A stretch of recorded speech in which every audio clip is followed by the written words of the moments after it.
बुलढाणा जिल्ह्यातील मोताळा तालुक्यातील सर्व शेतकऱ्यांची रब्बी हंगाम 2025 ची ई पीक पाहणी नोंदणी करण्यासाठी प्रक्रिया सध्या सुरू आहे।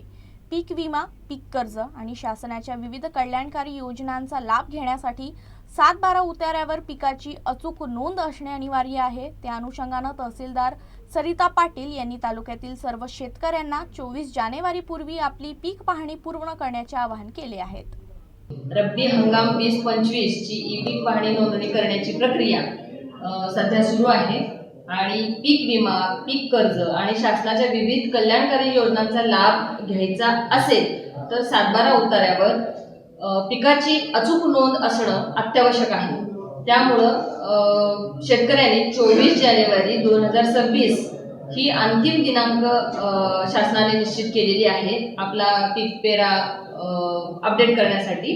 तर सर्वांनी 24 जानेवारी 2026 पूर्वी पीक पेऱ्याची नोंद घ्यावी असे मी आवाहन करते।